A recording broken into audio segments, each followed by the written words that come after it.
The car we're here to drive today is something a little unusual from our normal fare on Classics World TV.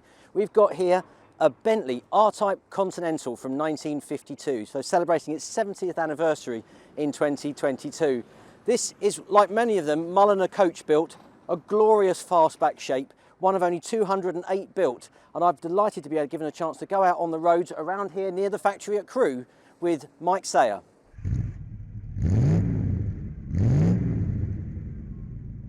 But first, our friends at Lancaster Insurance are running monthly giveaways. You can win all sorts, from experience days to tools, restaurant vouchers and tech. So check the video description for full details and to enter.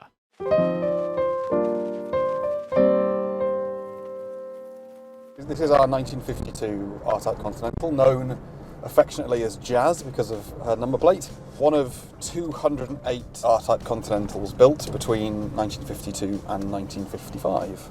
And the bulk of those were coach built by Mulliner, right? Because the basic body was produced by Bentley and then sent to the coachwork of choice. That's right, exactly right. The coachwork on this was designed by John Blatchley, led Bentley's styling team at the time. A modified chassis that was developed by then Chief Engineer Ivan Evenden. And they wanted together to build a car that would happily cruise at 100 miles an hour, which this will, and onto a top speed of about 115. Pretty impressive for 1952. Right? Exactly right. This is a 4.6 litre straight-six engine, and it only makes 153 horsepower, but it's testament to how good the aerodynamics of the car are, because this was right at the cusp when Bentley was experimenting with aerodynamic shapes. And we're still we're predating motorways in the UK, for example. We're therefore, so 120 miles an hour would have seemed like space travel back then. 100%. An era when I don't think many people were used to travelling at 60 miles an hour, never mind double Weren't that. there considerations like the tyres had to be capable of doing at that sort of speed? You know, if you're going to do that sort of sustained high speed. One of the truisms of throughout automotive history is that cars have gone generally as fast as their tyres will allow them. It's still the case nowadays. Yes, it's just glorious. So we're doing less than 50 miles an hour, and it's happy, it's quiet. The ride is really, really good. Incredibly refined, isn't it? Yeah. And it's true classic and modern Bentley form of being a Grand Tourer first. It's a long car, isn't it? It's what, 5.3 metres or something? Yeah, yeah. Trend always seems to be that Bentleys from history are narrow but long. Yes. So we're sat closer together than we would in a modern car. But it suits the proportions, and of course, the proportions and the styling lines of this car are crucial to modern Bentley because they're the lines that describe the Continental GT. It was the inspiration for the first generation GT in 2003, and that, of course, that DNA has carried on. Graceful lines. I love the way the tail finishes like that. Because I'm right in thinking that the R-Type was effectively an evolution of the Mark VI that went before it, but it's got the original saloon body had a bigger boot. And that carried forward into things like the S1. These R-Types had better carburation and a higher final drive ratio and things like that, so it's made it better at cruising at high speed. So the engine was a lightly tuned version of the Mark VI engine. It only liberated another 10 or so horsepower. Close ratio gearbox and then a long final drive, exactly as you were saying. So the ratios in this are quite close. Of the cars in the Heritage Collection, this is the easiest manual to drive because it's only first gear that doesn't have a synchromesh on it. And is the R-Type the last Bentley to have a manual transmission? Yes. So the R-Type is historically significant for a number of reasons.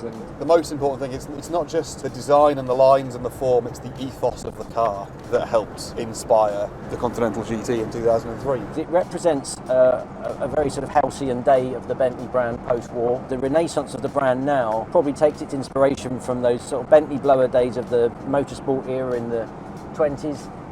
And that sort of immediate sort of post-war period of the Mark VI and the R-Type. The element of exclusivity that this car prescribed as well. We only made 208 of these. And that includes a prototype? That includes the prototype, yeah, the original car called Olga. The price of this car in 1952 was just shy of £7,000, £6,928 including tax. To put that into context, that's 4 times the average house price back then. And this particular example was originally ordered by a Swiss gentleman, I believe, but he ordered it in right-hand drive spec because he had plans to import it over to Australia before coming back, because Bentley acquired it about 20 years ago. So this car is largely as you acquired it, right? I don't think you need me, Phil. You know as much about this car as I do. Yeah, that's exactly right. So we've maintained it in exactly the spec that he ordered it. So this royal ivory exterior paint, this beautiful sort of oxblood interior, same engine as it was originally built with. This R-Type is very much part of your living museum, your living sort of heritage. It's very hard for a brand with a heritage like Bentley to know where it's going next if it doesn't know where it came from. Yeah, absolutely. And having an active heritage collection that goes right back to the oldest Bentley in the world, which we own, that we can drive on the road, that we can show to our colleagues and let our colleagues experience as well, it's very powerful. That's really encouraging because it means that you're valuing the last 100 years of Bentley and using that to inform the next 100 years of Bentley, aren't you? Staying true to those core values that this car represents while also becoming completely sustainable, carbon neutral is a real challenge. But when you've got cars from history that define and describe that DNA, the challenge becomes a little bit easier. Well, never mind that. I think it's about time I had a go, isn't it? I think you're probably right. Should we find somewhere to stop? Let's do it. That sounds great. I may have to push the seat forward, I'm guessing. Please do. So there's a little... So I'm vertically challenged. So there's a little catch. Obviously, you can feel its size. It's and the big steering wheel and everything makes you very aware you're driving something quite large. But I'm still impressed by how refined the suspension is, because I think it's just coil springs and leaf springs at the back, and remarkably composed and incredibly comfortable. Of course, the other advantage of cars from this era is the aspect ratio of the tyres is somewhat different to what we're used to nowadays. Of course, yes. And that 4.5 straight 6 engine is so smooth. Very, very smooth, yeah. Refined.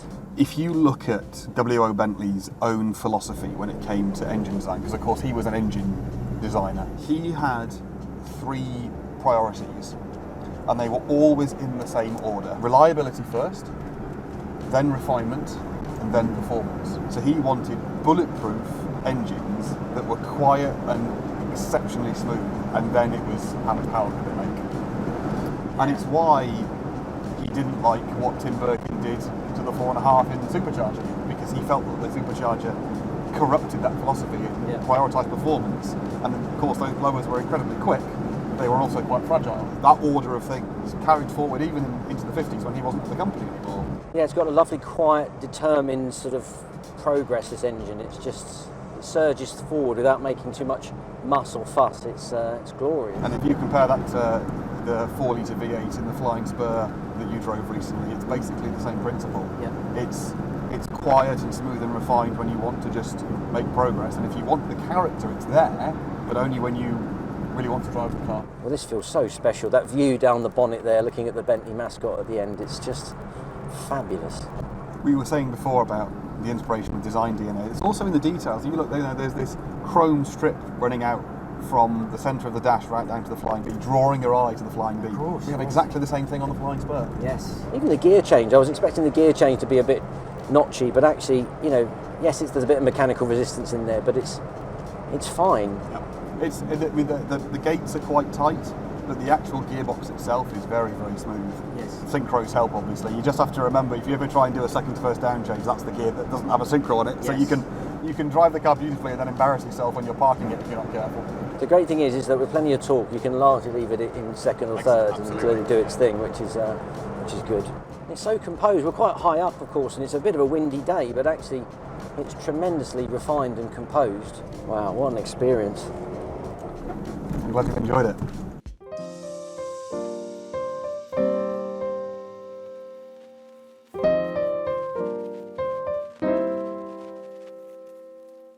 This video is proudly sponsored by Lancaster Insurance. Give them a call on 01480 400 889 for an insurance quote on your classic car. And don't forget to click the link in the video description to enter their latest competition.